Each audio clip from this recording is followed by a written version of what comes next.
হায়াতি বাকি রাখিয়া আল্লাহ তাআলাকে স্মরণ করা, আল্লাহ তাআলাকে জিকির করা তৌফিক এবং সুযোগ দান করেছেন। সেজন্য আবার শুকরিয়া আদায় করছি আলহামদুলিল্লাহ। আল্লাহ সুবহানাহু ওয়া তাআলা আপনাকে আমাদেরকে হায়াতে বাকি রাখিয়া এই সুযোগ দান করিয়া দিয়েছেন। এ আমার প্রিয় বান্দা বান্দীরা, লক্ষ্য করে দেখো তোমার মতো কত যুবক আজ তোমার শুয়ে আছে। মুরব্বী বাবারা, লক্ষ্য করে দেখো আপনার কত ছোট কত বড় মানুষ জীবন চলার পরে একসাথে চলাফেরা করেছে, তারা আজকে কবরে চলে গেছে। এর পর্দানিশী মা বোনেরা, আপনার ছোট, আপনার বড়, আপনার বান্ধবী, আপনার সহপাঠী, অনেক আত্মীয় স্বজন আজকে কবরে চলে গেছে। আল্লাহ সুবহানাহু ওয়া তাআলা আপনাকে আমাদেরকে এই সুযোগ দান করিয়াছে। এই আমার প্রিয় বান্দা বান্দীরা, দুনিয়াতে আমি আল্লাহ তোমাদেরকে হায়াত নামে জীবন দিয়ে এইটুকু সুযোগ দান করে দিয়েছি।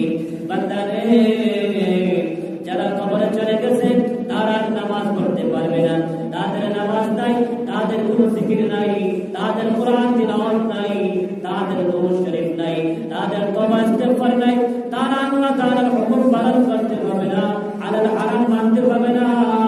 তোমাদেরকে আমি আল্লাহ এই সুযোগ দান করে দিয়েছি রে বান্দা, যাতে করে এই হায়াত জীবনটা পাওয়ার পরে, সময়টা পাওয়ার পরে, সুযোগটা পাওয়ার পরে আমি আল্লাহ তাআলার গোলামি করে নামাজ পড়ে, রোজা রাখিয়া, তিলাওয়াত করিয়া, জিকির আজকার করিয়া, তওবা ইস্তেগফার করিয়া, দুরূদ শরীফ পড়িয়া, দান সদকা খয়রাত করিয়া আমি আল্লাহ তাআলার নিকটে নেককার হয়ে, নেক আমল করে নেককার হয়ে এই দুনিয়া থেকে তুমি চলে আসতে পারো। সেই জন্য আমি আল্লাহ সুবহানাহু ওয়া তাআলা তোমাদেরকে সুযোগ দান করে দিয়েছি। সুবহানাল্লাহ, আল্লাহ তাআলা আমাদেরকে সুযোগ দান করে দিয়েছে নেক আমল করার জন্য। এই সুযোগটা যদি আমরা কাজে না লাগাই তাহলে একদিন আফসোস করব। দেখা যায় বড় ভাই আছে, ছোট ভাই চলে গেছে, বাবা আছে, ছেলে চলে গেছে, দাদা আছে, বাবা আছে, নাতি চলে গেছে, এই মতভাবে মা আছে, মেয়ে চলে গেছে। কত সন্তান, ছেলে মেয়ে, যুবক যুবতী হওয়ার আগে অন্ধকার কবরের বাসিন্দা হয়ে গেছে। যুবক ভাইরা রে, আল্লাহ তাআলা তোমাদেরকে যৌবনের শক্তি, যৌবন কাল দিয়া, সঠিক জ্ঞান বুদ্ধি দিয়া আল্লাহ তাআলা এতটুকু সুযোগ দান করেছেন। আমার বান্দা, দুনিয়াতে নেক আমল করো, আমি আল্লাহ তাআলার কাছে প্রিয় হয়ে আসো, তাহলে আমি আল্লাহ তাআলা তোমাদের কবরকে জান্নাতের বাগান বানায় দেব, তোমাদেরকে জাহান্নাম থেকে মুক্তি করে দেব। আমি আল্লাহ তোমাদেরকে জান্নাতের বাসিন্দা করে দেব। সুবহানাল্লাহ। কারণ যে কোনো মুহূর্তে আপনার আমার জীবন চলে যেতে পারে। যারা কবরের বাসিন্দা হয়ে গেছে তারা এই কথা বলেছিল, আগামীকাল থেকে নামাজ পড়বো, আগামীকাল থেকে রোজা রাখবো, আগামীকাল থেকে তিলাওয়াত করবো, আগামীকাল থেকে জিকির আজকার করবো, আগামীকাল থেকে নাফরমানির কাজ ছেড়ে দিব, গুনাহ কাজ ছেড়ে দিব, হারাম কাজ ছেড়ে দিব। কিন্তু তারা আজকে কবরের বাসিন্দা হয়ে গেছে, না নেক আমল করতে পারলো, না গুনাহ কাজ ছাড়তে পারলো। এজন্য আমার আল্লাহ আপনার আমার পরে মেহেরবান হয়ে দয়া করে ভালোবাসে। আল্লাহ তাআলা সুযোগ দান করে দিয়েছে। বান্দারে, আমি আল্লাহ তোমাদেরকে সুযোগ দান করে দিলাম। এখনো সময় আছে, সুযোগ আছে।